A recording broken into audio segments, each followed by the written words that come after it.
It was the moment that many Bostonians had long been waiting for, the unveiling of a statue 5 years in the making. It honors Dr. Martin Luther King Jr. and Coretta Scott King, who met and fell in love in Boston. Let's enjoy this historic moment. Let's celebrate this beautiful work of art. Let's celebrate the enduring impact of the King legacy. Let's celebrate the Boston we are becoming together. So Friday afternoon, city officials, community leaders, and plenty of others gathered on Boston Common to be among the first to see the embrace. It's a 38,000-pound bronze statue of King's arms embracing each other in a hug, and it's based on this photo of the couple celebrating Dr. King's 1964 Nobel Peace Prize. The more than $10 million work of art was met with some mixed reactions, though. Some questioned whether the money could have been used in better ways, while others celebrated the statue and what it represents, including Boston Globe columnist Jeneé Osterheldt, who called the embrace, quote, perhaps Boston's most beautiful and radical work of public art. Jeneé joins me now, along with Reverend Liz Walker, co-founder and co-chair of Embrace Boston. This is the group behind this memorial and the broader equity efforts in the city. She's also an award-winning former journalist, activist, and a pastor at Roxbury Presbyterian Church. Thank you so much for joining me, ladies. Delighted to be here.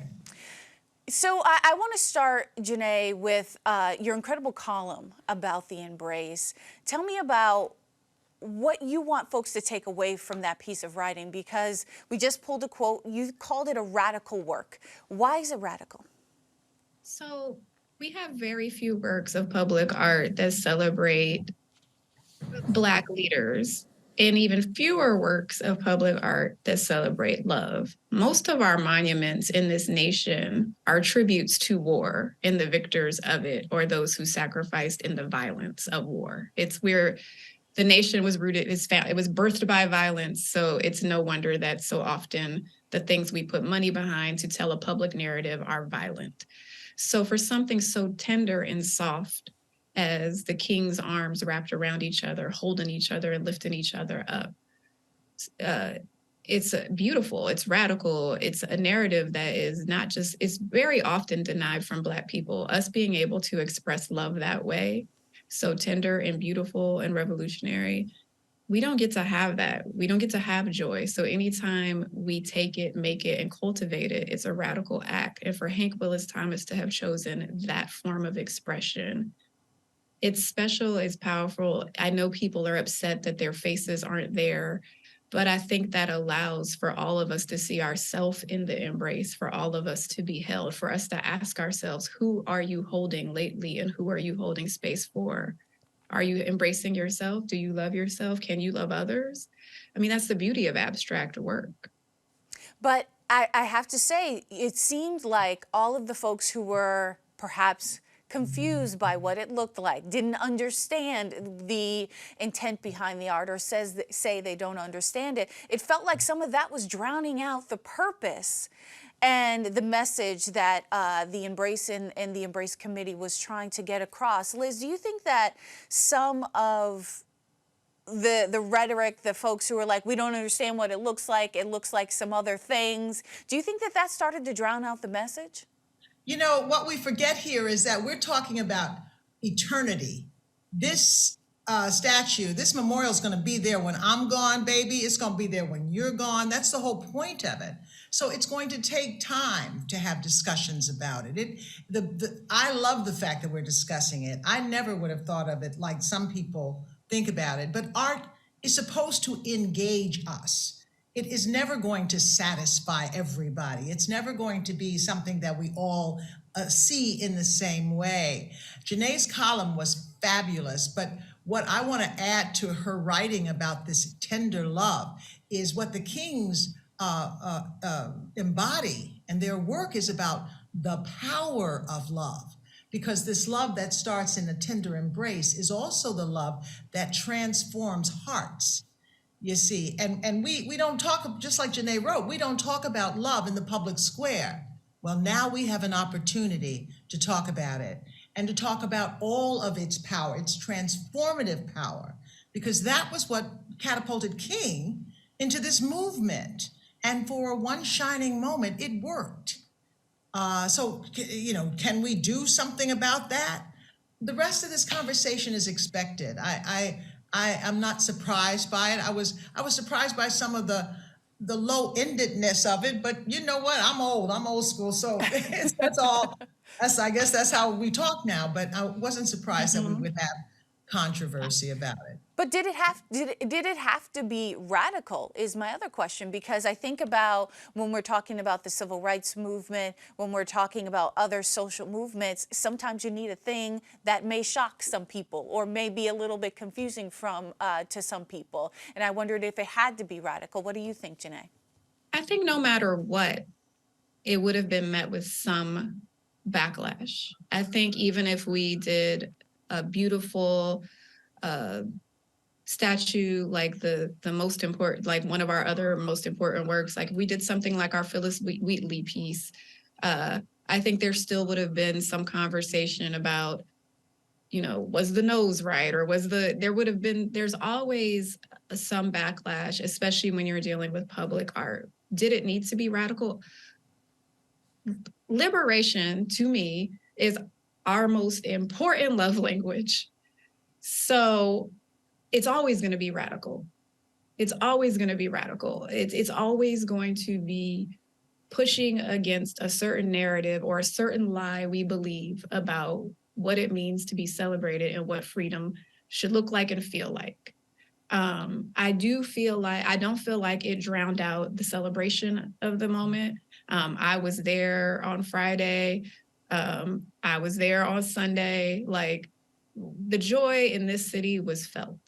So I don't think that drowned away. What bothers me is I don't think that this monument is erasing Black and brown people in Boston. And that keeps getting said. I think who's being erased are the Black and brown people, such as our iconic Reverend on this call, who have been working for decades to get work like this made.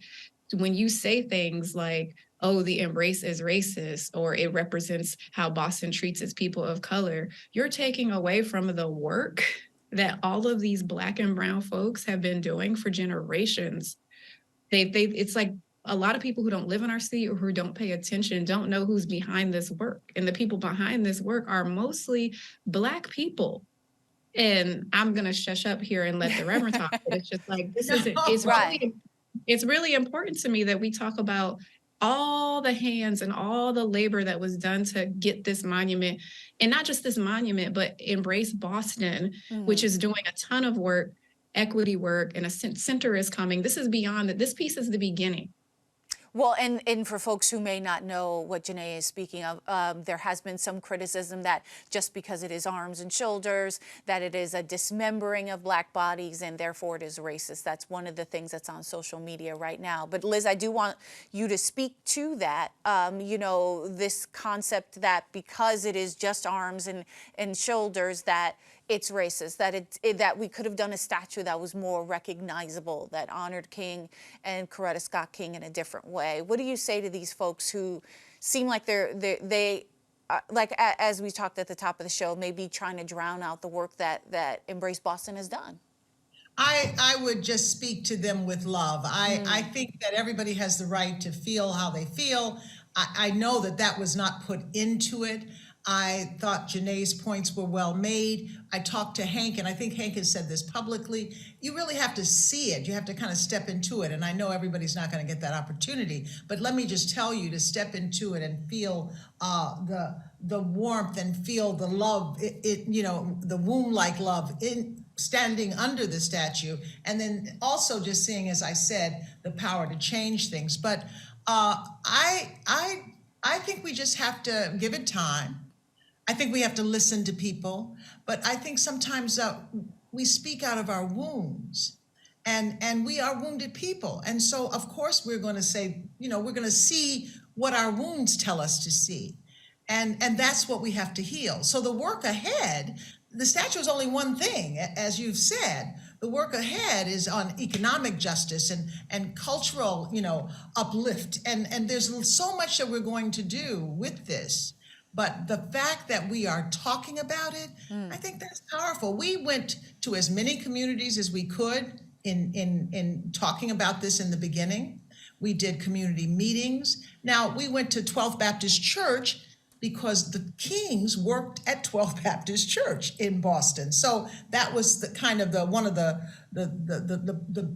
critical points where we met and discussed this, but we opened it up to as many neighborhoods as we could. And I think sometimes people feel that they weren't a part of that process, or people feel that the process should have been wider, but it was all Black and brown people. Paul English, the young man who kind of had this vision at the beginning, is a young white man, and his power, you can't take that away from him. I don't care what color he is. And he put some money up to start this. So you've got to include him, and that's part of the beloved community. But it's all of us who have worked for this.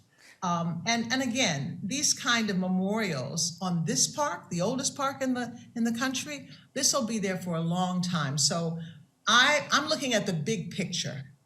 And I think that is a very hopeful picture. Well, I want to speak about that because a lot of people think that these types of things happen overnight. And what I mean is by the general public and maybe folks who aren't doing this work every single day. In 2017, there was an idea, there was a concept. And then from that point on, there was fundraising, there was getting buy-in for this. And I think the story that doesn't always get told is that work, the groundwork of Black Bostonians coming together to create the Embrace Boston Committee and all of the work that goes forward with this. So talk to me about what people need to understand about this coalition building that happened behind the creation of the statue. This was all relational. And I just want to say for the record that efforts have been made over the years to have a memorial to the King. So we were not the first. We kind of stand on the shoulders of other people. City Councilor Charles Yancey tried to start this, or started this in 1996, I believe, but a long time ago. So this has been an ongoing process. We went into 14 communities when I began to work on this with Paul English. We went into Dorchester and Roxbury, several churches. Now, again, churches. So, you know, I'm a preacher, so y'all need to come to church. You've heard about it, okay? That's all I have to say.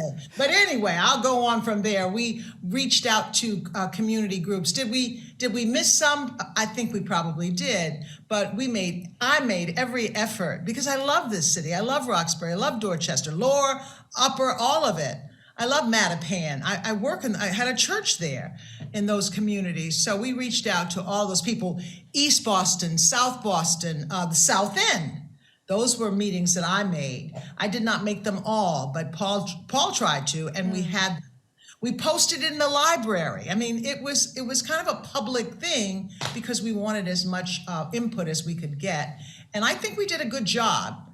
I think we did a great job, as a matter of fact. And so it has been an effort of lots and lots of people. Then Imari Parrish Jeffries, who is just this amazing young man who took over most recently, but Marie St. Fleur was a part of this. And so we had a lot of input from people who are the quiet heroes. Barry Gaither, who has the museum in Roxbury. I mean, people who are institutions in their own right were a part of this as well. And all gave their all committed to being to having voice in this, and represented very well. Well, unfortunately, we're going to have to leave the conversation there, but certainly more to talk about as we move forward, because as you mentioned, Reverend Walker, once you go to the statue, it'll be there for a very long time for folks to go to and experience. So, Jeneé Osterheldt and Reverend Liz Walker, I want to thank you so much for your time. Thank you. Thank you. Thank you.